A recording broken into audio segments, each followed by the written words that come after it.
من الشيطان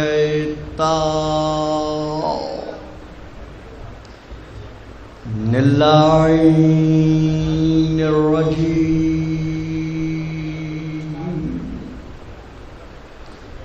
بسم الله الرحمن الرحيم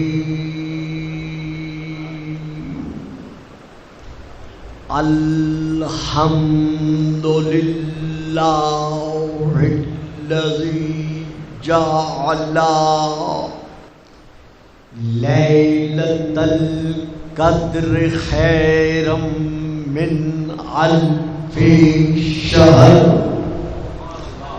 والشكر لله الذي جعلنا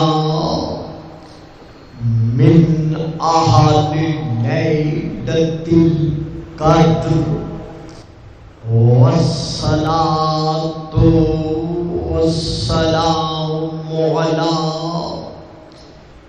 معدن فيوزات ليلة القدر محمد المبعوث صلوات.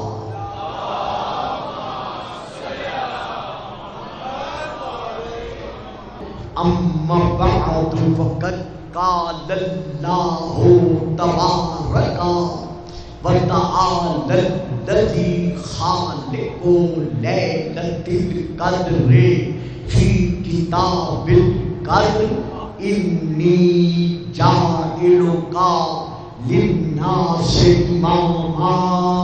سلام.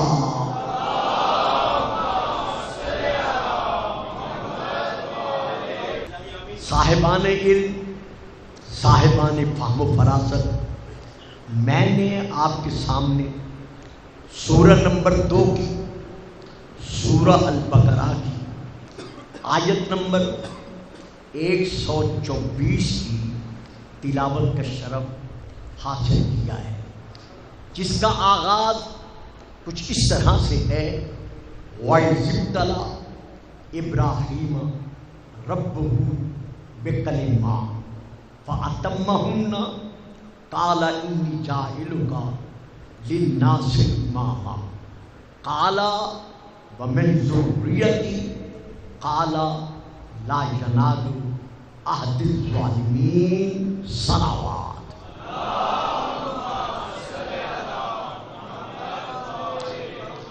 اس آیت کے متعلق یعنی اللہ فرما رہا ہے کہ وَإِذِ ابْتَلَىٰ إِبْرَاهِيمَ رَبُّهُ بِكَلِمَاتٍ، جب ابراہیم کے رب نے چند کلمات کی معرفت کے اعتبار سے ان کو آزما لیا، فَأَتَمَّهُنَّ، اور وہ اس آزمائش میں کامل و اکمل مقام پر نظر آئے.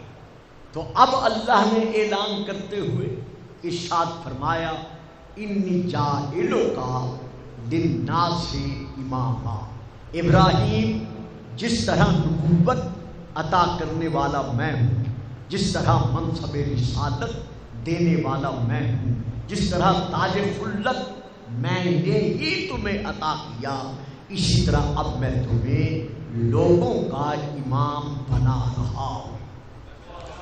اب یہ امامت ایک ایسا مرتبہ تھا، ایک ایسا منصب تھا جس کے ملتے ہی جناب ابراہیم نے بے ساختہ کہا وَمِن ذُرِّيَّتِي، کہ یہ عہد امامت، یہ منصب امامت میری اولاد کو بھی عطا فرمانا. قالا، جواب قدرت ملا، لا ینالو عہد الظالمین. ابراہیم، ہم تم سے یہ وعدہ کرتے ہیں کہ امامت کا منصب جو امامت الہیہ ہے، اس کا منصب رہے گا تمہاری ذریت میں، رہے گا تمہاری اولاد میں، لیکن تمہاری اولاد میں سے بھی جو ظالم ہوں گے وہ کبھی امام نہیں بن سکتے، تاکہ قیامت تک واضح ہو جائے کہ جب نبی کی اولاد میں سے ظالم بیٹا امام نہیں بن سکتا تو کسی اور خاندان کا کوئی ظالم امام کیسے بن سکتا ہے؟ سلامت رہے، آباد رہے۔ آج کی ابتدائی گفتگو میں ہم یہ دیکھنا چاہتے ہیں کہ با اعتبار لغت، با اعتبار لینگویج عربی، لفظ امام کا اپنا معنی کیا ہے؟ یعنی خود حضور خیریت، مزاج بخیر، اجازت ہے؟ ماشاءاللہ۔ ہم آج کی گفتگو میں یہ دیکھنا چاہتے ہیں کہ با اعتبار لغت عربیہ لفظ امام کا معنی کیا ہے، تاکہ ہم پر مقام منصب امامت واضح ہو سکے۔ تو لیجئے چند ایک لغت کی کتابوں کے حوالے سے میں اس کا جو پہلا معنی عرض کر رہا ہوں وہ یہ ہے کہ کسی جماعت کے، لغت کا نام لیتا چلوں، باقی انشاءاللہ آئندہ تقاریر میں تسلسل سے نام لوں گا۔ مفردات راغب اصفہانی ہے، التحقیق ہے، المنجد ہے، اور بہت ساری کتابیں ہیں۔ پہلا معنی جو میں عرض کر رہا ہوں وہ یہ ہے، کسی جماعت کے مقتدا کو، پیشوا کو، سردار اور رہبر کو با اعتبار لغت عربیہ امام کہتے ہیں۔ توجہ فرمائی صاحبانا، میں پھر عرض کر رہا ہوں، کسی ملت کے، کسی قوم کے، کسی جماعت کے سربراہ کو، مقتدا کو جس کی اقتدا کی جائے، پیشوا کو، سردار و راہبر کو امام کہا جاتا ہے۔ یہاں پھر ایک بات عرض کر کے پھر آگے بڑھتا ہوں کہ با اعتبار لغت یہ صرف امام ہے، لیکن جو امام الانبیاء کی گود کا، آغوش کا پرپردہ ہے، اور جو امام الانبیاء کے لعاب پر پلا ہوا ہے، وہ صرف امام نہیں ہوتا۔ اب اگلا فکرہ آپ دیں گے تو بڑی تسلی ہوگی، لیکن چپ کر گئے ہیں، دے نہیں سکے، تو پھر میں ہی دے رہا ہوں۔ وہ صرف امام، ماشاءاللہ جزاک اللہ، وہ صرف امام نہیں ہوتا، بلکہ بفرمان کتاب مبین، بفرمان قرآن مبین، بکل شیء آسیناہ فی امام مبین۔ صرف امام ہونا اور بات ہے، امام مبین ہونا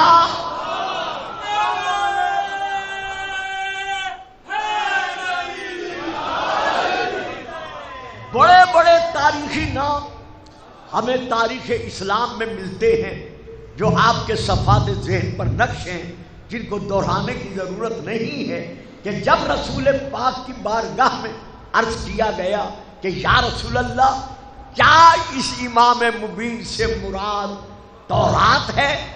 فرمایا لا، نہیں، تورات نہیں ہے۔ اچھا یا رسول اللہ تو کیا اس امام مبین سے مراد زبور ہے؟ فرمایا وہ بھی نہیں ہے۔ یا نبی اللہ کیا اس سے مراد انجیل ہے؟ فرمایا نہیں، وہ بھی نہیں ہے۔ کہا یا رسول اللہ یقیناً پھر اس امام مبین سے مراد قرآن ہی ہوگا۔ فرمایا اگر یقیناً کہتے ہو تو پھر سن لو، قرآن بھی نہیں ہے۔ اب عرض کرتے ہیں مولا اگر قرآن بھی امام مبین نہیں ہے تو پھر کون ہے؟ تو رسول پاک نے نگاہیں بلند کرتے ہوئے فرمایا اب میری طرف نہ دیکھو، ذرا ادھر دیکھو، اب مجھے نہ دیکھو، میری طرف نہ دیکھو، بلکہ ذرا ادھر دیکھو۔ اب جو پلٹ کر انہوں نے دیکھا تو وہی آ رہا تھا جس کو دیکھنا عبادت تھا۔ تو اب جیتے رہے، سلامت رہے۔ تو اب رسول پاک نے ارشاد فرمایا کہ یہ ہے وہ امام مبین، ھذا ھو الامام المبین، جس کے سینے میں اللہ نے ہر شے کا علم گن گن کر رکھ دیا ہے، جہاں نہ خطا ہے، نہ ہریان ہے، نہ نسیان ہے۔ بہرحال مجھے آگے بڑھنا ہے، ذرا درود پڑھیے گا، صلوات۔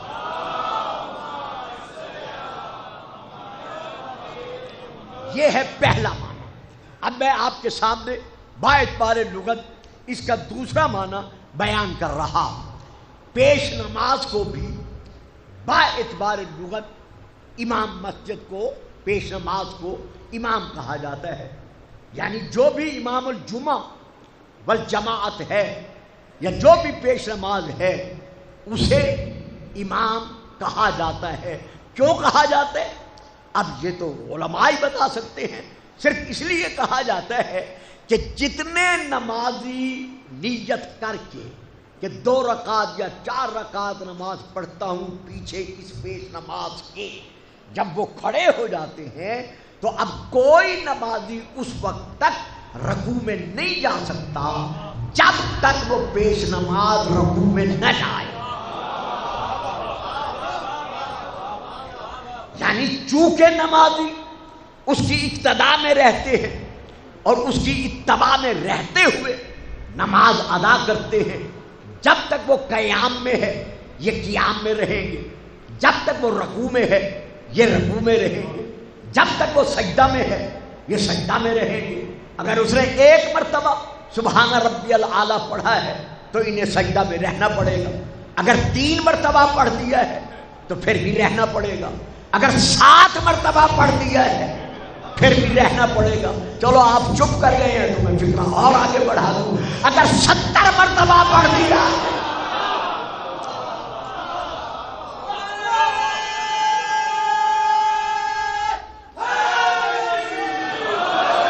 دیکھیے، اگر کوئی عمدن جان بوجھ کر رکوع میں پہلے چلا جاتا ہے، یعنی ایک تو ہے نا سہمن جانا، بھول کر جانا، اور اگر عمدن جان بوجھ کر کوئی پیش نماز سے پہلے رکوع میں چلا جاتا ہے تو اس کی نماز نہیں رہتی۔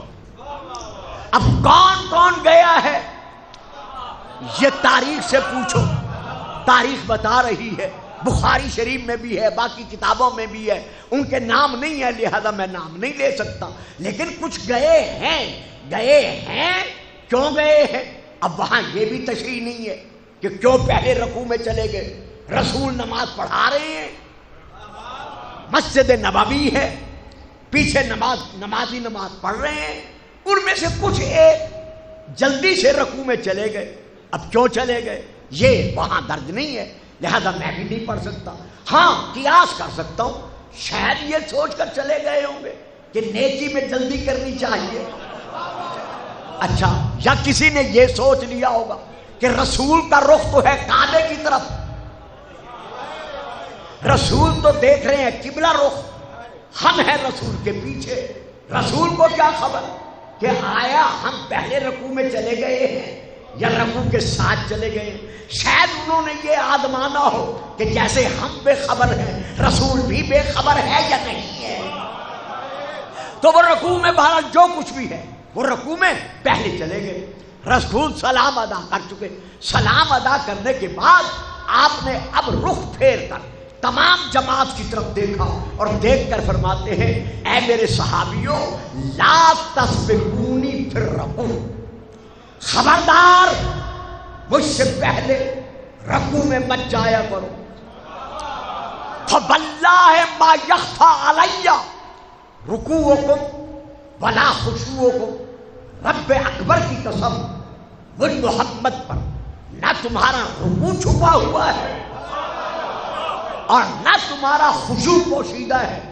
اب آپ بھی چپ کر گئے، میں بھی ایک لمحے کے لیے یہاں رکنا پسند کروں گا۔ ایک ہے رکوع، ایک ہے خشوع۔ رکوع بھی پوشیدہ نہیں، خشوع بھی پوشیدہ نہیں۔ رکوع کا تعلق ہے ظاہر کے ساتھ، یعنی جسم کی ظاہری حرکات و سکنات و کیفیات کے ساتھ قیام کا، رکوع کا، سجود کا تعلق ہے۔ لیکن جو خشوع ہے اس کا جسم کی ظاہری حرکات و سکنات کے ساتھ تعلق نہیں ہے، بلکہ وہ تعلق ہے قلب کے ساتھ، دل کے ساتھ۔ تو رسول کا یہ فرمانا کہ میں تمہارا رکوع بھی دیکھ رہا ہوں، اور خوشبو بھی دیکھ رہا ہوں، تو اس بات کی دلیل بن گیا کہ رسول ظاہر کا علم بھی رکھتے ہیں اور رسول باطن کا علم بھی۔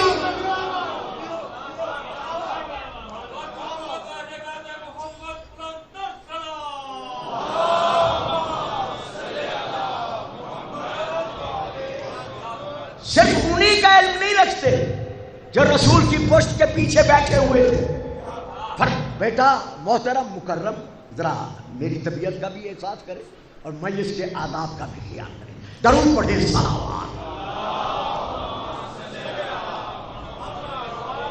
انی لاراکم، میں برائے ظاہری، میں پشت کی جانب سے تمہیں اسی طرح سے دیکھتا ہوں جیسے میں تمہیں سامنے سے دیکھ رہا ہوں۔ تو رسول صرف پشت کی جانب سے انہی کو نہیں دیکھ رہے تھے جو پشت کے پیچھے تھے۔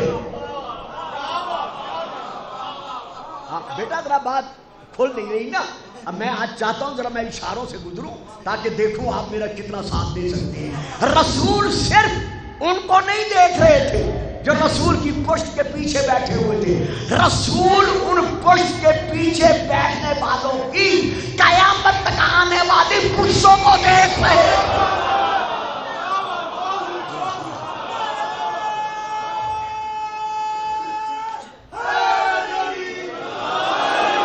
کہ کون کون ان کی پشتوں میں سے غلام مصطفیٰ بن کر، غلام مرتضیٰ بن کر اس دنیا میں جلوہ فکن ہوگا۔ اچھا پھر بھی آپ چپ کر گئے تو آپ کو یاد ہے نا جب مالک اشتر سے مولا علی نے فرمایا تھا کہ مالک تیری تلوار ہر اس شخص پر چلتی ہے جو اس کی زد میں آ جائے، اور علی کی تلوار ہر اس شخص پر چلتی ہے جس کی پشت میں سے کوئی مصطفی، مرتضوی، حسنی، حسینی، پنجتنی، غدیری فیصلے کے سائے میں ولائی مولائی پیدا ہونے والا نہ ہو۔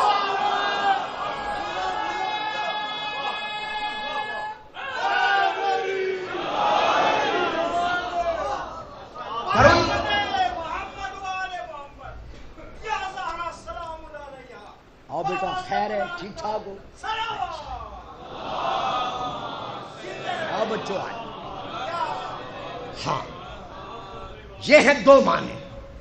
اب میں آ رہا ہوں تیسرے معنی کی طرف کہ لغت کے اعتبار سے ایک معنی ہمارے سامنے یہ بھی ہے جو صاحبان لغت نے تحریر کیا ہے کہ وہ علم، کتاب کا میں نام لے لوں، اردو جامع اللغات، جلد نمبر 2، میں وہاں سے لے کے پڑھ رہا ہوں، اس میں یہ درج ہے۔ اور اس کے ساتھ ساتھ اس پہ ایک اور حوالہ بھی میں آپ کے سامنے بیان کرتا چلوں۔ بیٹا وہ مجھے دے دو حوالہ، اردو لغت والا۔ اس میں درج ہے، کراچی سے یہ چھپی ہوئی ہے یہ کتاب، اردو لغت تاریخ اصول پر، یہ ہے اس کتاب کا نام۔ پہلا حوالہ ہے جو میں نے عرض کیا ہے جامع اللغات کا، یہ ہے انڈیا کی چھپی۔ یہ کتابیں 20 جلدوں پر ہیں، یہ پہلے انڈیا میں شائع ہوئی تھی، پھر کراچی سے شائع ہوئی ہے۔ تو اس کتاب کا نام ہے اردو لغت تاریخی اصول پر، جلد نمبر 1۔ اب میں نے تفصیل سے پڑھ دیا، اس میں یہ درج ہے کہ وہ علم جو تعزیہ کے آگے آگے چلتا ہے، وہ علم، قبلہ یہ میں عرض کر رہا ہوں بڑی تلاش کے بعد، معظم بھائی خیریت ہے، ٹھیک ٹھاک ہو، وہ علم جو تعزیہ کے آگے آگے چلتا ہے، اس علم کو بھی لغت اردو میں امام کہا جاتا ہے۔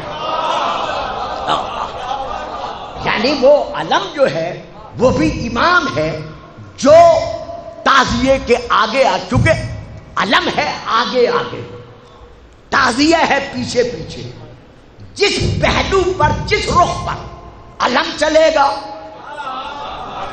اسی رخ پر، اسی پہلو پر تعزیہ چلے گا۔ جہاں علم رک جائے گا وہاں تعزیہ رک جائے گا۔ اب یہ تو انہوں نے لکھا ہے، لیکن میں بچوں کے لیے تشریح کرنے کے لیے کہتا ہوں کہ علم کو دیکھنا ہے تو علم اٹھانے والا بھی دیکھنا پڑے گا. بڑی مہربانی کہ علم اٹھانے والا کون ہے. دیکھیں علم جو اٹھا رہا ہے وہ بھی تو اسی مرتبے پر فائد ہو کہ علم اٹھانے کے قابل تو ہو. اب اس علم کے ساتھ ساتھ آئیے ایک اور علم پر جہاں میں آپ کو لے چلتا ہوں. جب آپ نے یہ مان لیا کہ علم اٹھانے والا جو ہے جس علم کو اٹھا رہا ہے وہ علم امام ہے, تو پھر امام ہونے کے اعتبار سے جو اٹھا رہا ہے وہ تو بدرجہ اولا بدرجہ بہتر مقام امامت پر فائد نظر آتا ہے. تو آئیے ہم ایک اور علم دیکھتے ہیں, لیکن یہاں نہیں دیکھتے, ہم یوم القیامت میں دیکھتے ہیں جس کا نام ہے لواء الحمد. اب یہاں پر میں حوالہ دے رہا ہوں پہلی کتاب کا جس کا نام ہے مدارج النبوہ. آ جائیں تشریف لے آئیں, درود پڑھیے گا. صلوات. ایک ڈھیلی ڈھیلی صلوات اور بھی پڑھتے صلوات.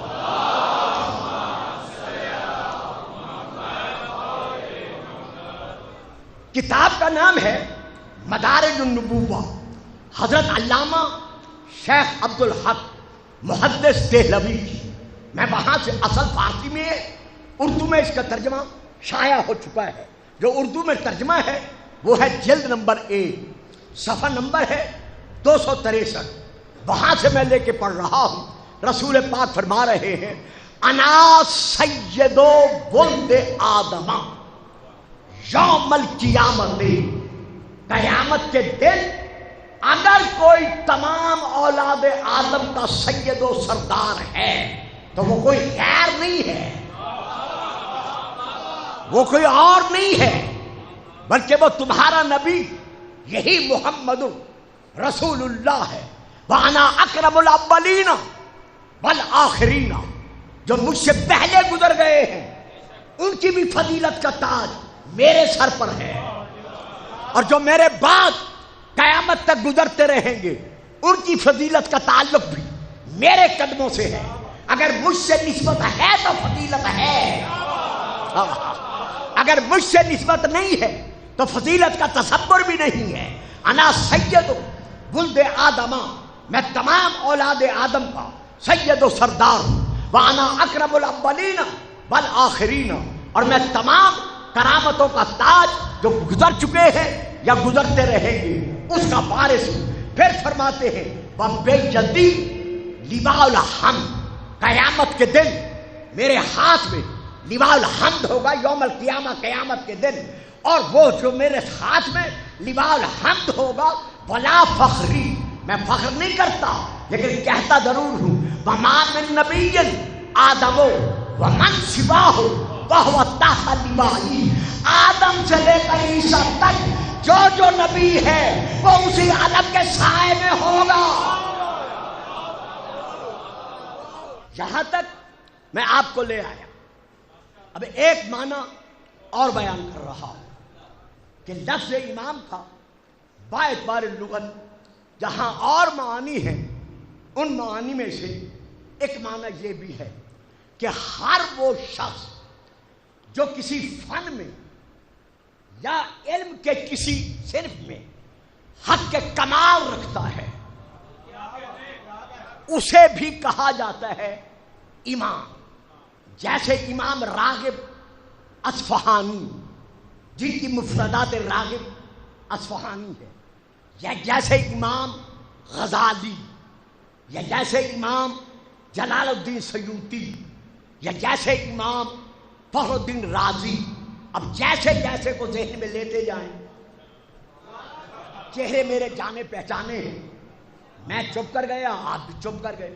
جیسے یہ امام یہ کہلوا رہے ہیں, یہ کہلوا رہے ہیں, یہ کہلوا رہے ہیں, تو جو بھی جس علم میں دنیا والوں کے سامنے حق کے کمال رکھتا ہے اسے ان لوگوں نے کہہ دیا امام.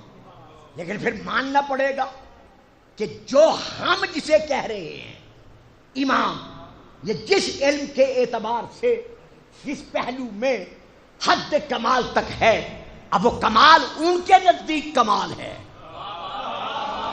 لہذا وہ امام مان رہے ہیں، بے شک مانتے چلے جائیں، لیکن یہ ماننا پڑے گا کہ ایک علم ہے علم کسبی اور ایک ہے علم وہبی۔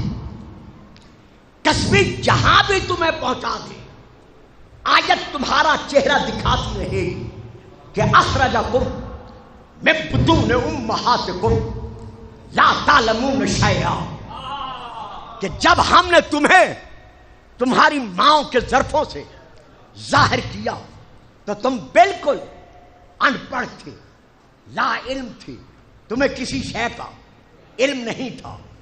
اب کسب کے اعتبار سے علم کو حاصل کرتے ہوئے بڑھتے بڑھتے بڑھتے اس مقام پر پہنچے کہ کوئی امام التفسیر کہلوایا، کوئی امام النحو کہلوایا، کوئی امام الصرف کہلوایا، کوئی امام الفقہ کہلوایا۔ بے شک وہ اپنے اپنے مقام پر آپ کے فیصلوں کے مطابق امام کہلوا رہے ہیں۔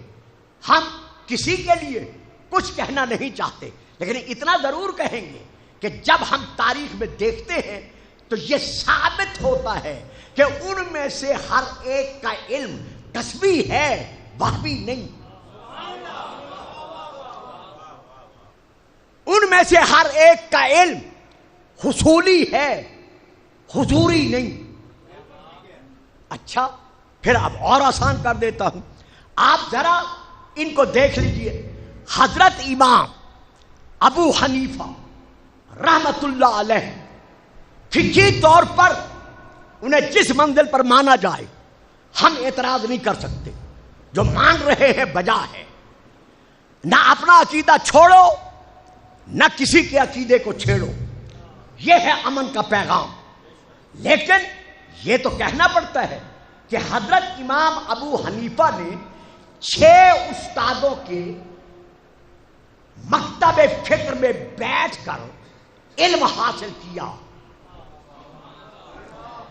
ان 6 استادوں میں سے ان کے آخری استاد کا نام ہے حماد بن سلیمان، جس کی شاگردی میں رہتے ہوئے سب سے زیادہ انہوں نے وقت گزارا۔ لیکن تاریخ کے 2 لفظ اور بھی ہیں کہ انہوں نے رسول پاک کے گھرانے کے، مدینۃ العلم کے گھرانے کے جو باب العلم تھے، جو علم کے وارث تھے، ان میں سے باقر العلوم حضرت معصوم ابن معصوم امام باقر کی بارگاہ میں اور پھر صادق کائنات کی بارگاہ میں جو وقت بسر کیا تو خود انہوں نے کہا کہ لولا السنتان لخلق النعمان، اگر میری زندگی کے 2 سال ان اماموں کی بارگاہ میں نہ گزرتے تو میں نہ رہتا۔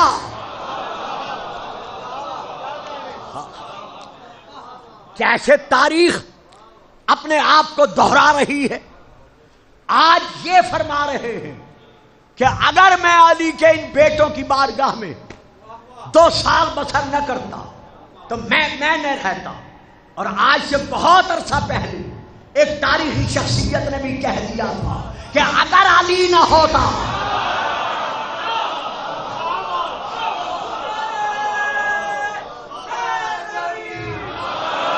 یہ اسی طرح ڈر ڈر کے نعرہ لگائیں گے۔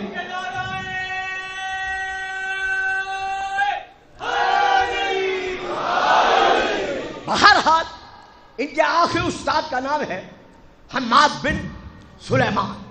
نمبر 2 حضرت امام مالک، جنہیں امام الفقہ تسلیم کیا جاتا ہے، ہمیں کوئی اعتراض نہیں، نہ ہم اعتراض کر سکتے ہیں، لیکن حقیقت یہ ہے کہ انہوں نے 8 استادوں کے مکتب فکر میں بیٹھ کر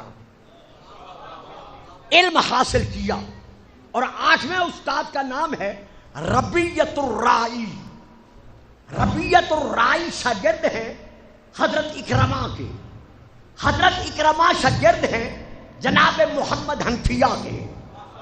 اب میں تو پڑھ گیا، آپ سارے چپ کر گئے، یعنی یہ ہیں شاگرد کس کے؟ آخشت ربیعۃ الرائی کے، ربیعۃ الرائی شاگرد ہیں کس کے؟ حضرت جناب حنفیہ کے، اور حنفیہ نے علم کہاں سے لیا؟ اپنے باپ کی آغوش سے۔ تو اب بتاؤ جہاں ایسا امام موجود ہو ہم کہیں اور کیسے جا سکتے ہیں؟ معمار کا وہ تاگا جسے آپ دھاگا کہتے ہیں، جس کے ذریعے سے وہ بنیادوں کو سیدھا رکھتا ہے، اس تاگے کو بھی لغت میں امام کہا گیا ہے۔ کیوں؟ کہ یہ دیوار کی کجی کو، ٹیڑھے پن کو دور کرتا ہے اور اسے سیدھا صراط مستقیم پر قائم رکھتا ہے۔ تو جب صراط مستقیم پر بنیادوں کو قائم رکھنے والا دھاگا تمہارے نزدیک باعتبار لغت امام ہے، تو جو خود وجود صراط مستقیم ہے، اہدنا الصراط المستقیم، ہمیں سیدھے راستے پر قائم رکھ۔ اور ائمہ فرماتے ہیں نحن الصراط المستقیم، وہ صراط مستقیم ہم محمد و آل محمد ہیں۔ یہی صراط مستقیم تھی جس کو قائم و دائم رکھنے کی خاطر مولا امام حسین علیہ السلام نے مدینہ چھوڑا۔ سیدہ کا لال بطول کا بیٹا مدینہ چھوڑ کر صراط مستقیم کو قائم و دائم رکھنے کی خاطر اپنے گھرانے کے 64 مستورات، 22 بچے، باقی جوانان بنی ہاشم اور کچھ غلام، اس پورے قافلے کی تعداد تھی 122، جنہیں امام حسین علیہ السلام اپنے ساتھ لے کر چلے تھے۔ آج کی شب جو گزشتہ شب ہے، جو آپ گزار چکے ہیں، اپنے اپنے مقام پر ہلال محرم کو دیکھ کر، محرم کے چاند کو دیکھ کر آنکھوں سے آنسو برساتے ہوئے اِنَّ لِلَّهِ وَإِنَّ إِلَيْهِ رَاجِعُونَ پڑھنے والوں، یہی چاند جب زہرا کے چاند نے کربلا سے ایک منزل پہلے افق پر دیکھا تو امام کی آنکھوں میں آنسو بھر آئے۔ سیدہ کے لال نے آنسوؤں کو روک کر یہی آیت پڑھی اِنَّ لِلَّهِ وَإِنَّ إِلَيْهِ رَاجِعُونَ۔ 64 مستورات اور 19 جوانان بنی ہاشم نے مل کر یہ آیت پڑھی۔ یہی وجہ ہے کہ جب بھی کوئی مومن چاند رات کو دیکھتا ہے ہلال محرم، بے ساختہ اس کے منہ سے یہ آیت جاری ہو جاتی ہے اور آنکھوں سے آنسوؤں کا سیلاب جاری ہو جاتا ہے۔ حضرت شیخ مفید علیہ الرحمہ نے اپنی کتاب امالی میں یہ روایت رکھی ہے کہ رات کے وقت 25 رجب کا دن گزار کر 26 رجب کی رات میں، اور ایک روایت ہے 24 رجب کا دن گزار کر 25 رجب کی رات سن 60 ہجری، ولید نے مولا کو دربار میں آنے کے لیے پیغام بھیجا۔ آپ نانا کی مسجد میں نماز مغربین ادا کرنے میں مصروف تھے۔ جب قاصد نے آ کر امام کو یہ پیغام دیا، آپ نے فرمایا جاؤ، جا کر کہہ دو کہ تاکیبات نماز سے فارغ ہو کر میں دربار میں آ جاؤں گا۔ امام فارغ ہوئے۔ بیت الشرف میں جب امام حسین تشریف لائے، نانے کا امامہ سر پر سجایا، نانا کی عبا اور قبا حسین نے سنبھالی، امام نے نانا کا عصا ہاتھ میں لیا۔ جب شریکت الحسین نے امام کو عازم سفر پایا تو بی بی قریب آ کر عرض کرتی ہے سیدہ کا لال بطول کا بیٹا آج تک رات گئے میں نے آپ کو اس طرح سفر کی تیاری میں مصروف نہیں دیکھا۔ خیر تو ہے، کہاں جانے کی تیاری ہے؟ امام سر جھکا کر کہتے ہیں بہن ولید کے دربار میں بلایا گیا۔ امام بھائی اس وقت؟ فرمایا ہاں اسی وقت مجھے یاد کیا گیا ہے۔ فرمایا امام بھائی میں یہ تو نہیں کہتی کہ آپ دربار میں نہ جائیں، لیکن اتنا ضرور کہتی ہوں کہ اکیلے نہ جائیں، تنہا نہ جائیں۔ یہ کہا اور امام حسین کے دامن میں ہاتھ ڈالا۔ امام فرماتے ہیں بہن میں بعلم امامت اچھی طرح سے جانتا ہوں کہ ولید میرا قاتل نہیں ہے، پھر یہ اپنا مدینہ ہے، نانے کا مدینہ ہے، ماں بطول کا مدینہ ہے، بھائی حسن کا مدینہ ہے، بہن یہ تو ہمارا اپنا مدینہ ہے۔ جب کہا نا بار بار یہ ہمارا اپنا مدینہ ہے، سیدہ رو کر کہتے حسین اچھی طرح جانتے ہو نانے کے وصال کے بعد اس مدینے نے زینب کو بہت لوٹا ہے۔ یہ وہی مدینہ ہے جہاں میں نے ماں کا زخمی پہلو دیکھا، یہ وہی مدینہ ہے جہاں میں نے ماں کے بازوؤں پر ورم دیکھے، یہ وہی مدینہ ہے جہاں میں نے بھائی محسن کا لاشا اپنے گھر کے صحن میں دفن ہوتے ہوئے دیکھا، یہ وہی مدینہ ہے جہاں میرے بھائی حسن کے تابوت پر بجائے پھول برسانے کے، بجائے چادریں چڑھانے کے، یہ مدینے والے تیر برساتے رہے۔ جنتی کفن خون میں تر بتر ہو گیا۔ ابھی بہن بھائی کے درمیان یہ گفتگو جاری تھی کہ حضرت عباس علیہ السلام کے حرم بی بی لبابہ خاتون نے، جو عبید اللہ بن عباس بن عبد المطلب کی بیٹی تھی، دختر تھی، انہوں نے یہ گفتگو سنی۔ جیسے سنی الٹے پاؤں روتے ہوئے فوراً اپنے حجرے میں گئی۔ مولا عباس کو دیکھا کہ اپنے بیٹے فضل کو اٹھائے ہوئے پیار کر رہے ہیں، ہاتھ باندھ کر عرض کرتی ہیں میرے والی، میرے وارث، اللہ کرے یہ اولاد اسی طرح آپ کے سائے میں رہے، لیکن ذرا باہر جا کر دیکھیں بہن رو رہی ہے، بھائی لکا ہوا ہے۔ لبابہ کیا کہنا چاہتی ہو؟ کہا اس رات کے عالم میں مولا حسین دربار میں جانا چاہتے ہیں، اور بی بی روک کر کہہ رہی ہیں حسین میں آپ کو اکیلا نہیں جانے دیتی، اس مدینے کے لوگوں پر میرا اعتماد نہیں رہا۔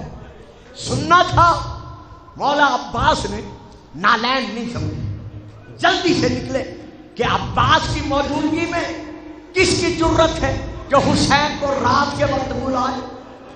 جیسے عباس باہر آئے، اب یہاں پڑھا جاتا ہے کہ جناب سیدہ زینب کی جیسے عباس پر نظر پڑی، بی بی نے تڑپ کر حسین کا دامن چھوڑ دیا، چھوڑ کر کہتے حسین اب بے شک چلے جا، اب زینب نہیں رو، جسے اللہ نے تمہارا حافظ و ناصر بنا کر اس عالم میں بھیجا ہے وہ عباس آ گیا ہے۔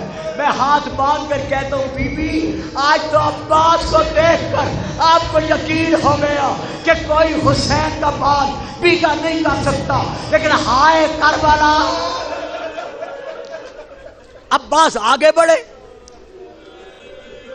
19 جوانوں نے بنی ہاشم کی تلواروں کے سائے میں اور 21 غلاموں کی تلواروں کے سائے میں میرے مولا حسین دربار ولید کی طرف گئے ہیں۔ جیسے امام گئے، سیدہ تمام بہنوں سمیت، تمام بناتے بنی ہاشم سمیت، تمام بیبیوں سمیت دیہی کے دروازے پر کھڑی ہو گئی، ایک ایک سے کہہ رہی ہے دعا مانگو اللہ کرے میرا حسین خیر سے آئے۔ میرا دل سنبھلا نہیں جا رہا، اگر حسین کو کچھ ہو گیا زینب زندہ نہیں رہ سکے گی۔ مولا دربار میں گئے، تمام گفتگو کے بعد جب حسین واپس پلٹے، دروازے پر آئے، ہاتھ رکھا، دروازہ کچھ ودا نہیں نظر آیا۔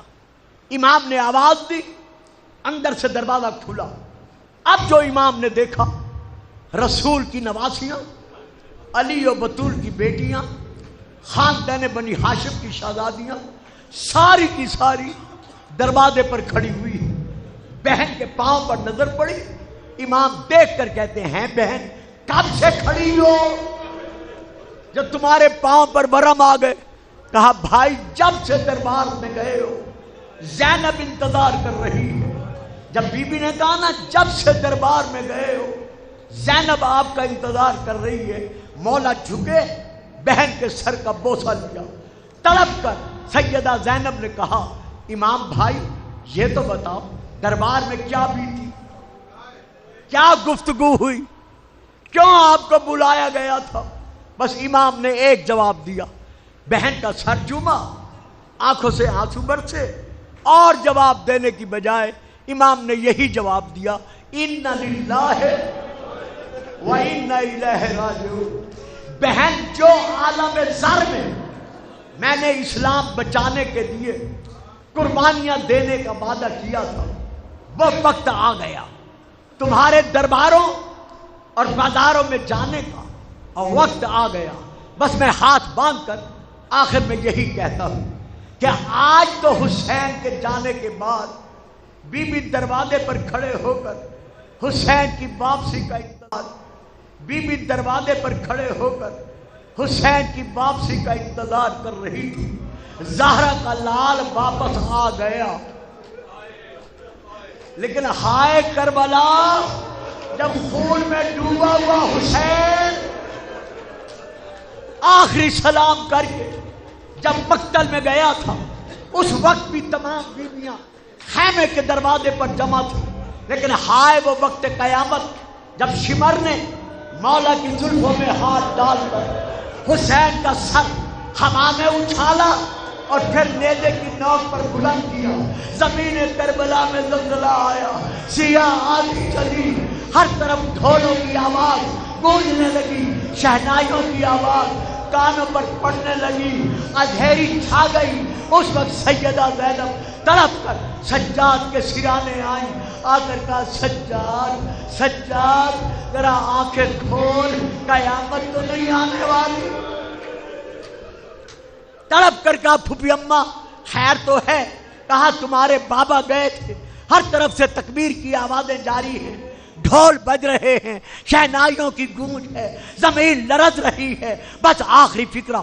امام تڑپ کر کہتے پھوپھی اماں ذرا خیمے کا پردہ اٹھاؤ، رونے والوں اب جو بیوی نے پردہ اٹھایا نیزے کی نوک پر جب زہرا کے لال کا سر سجاد کو نظر آیا، تڑپ کر کہا بیویوں اِنَّ لِلَّهِ وَإِنَّ إِلَيْهِ رَاجِعُونَ۔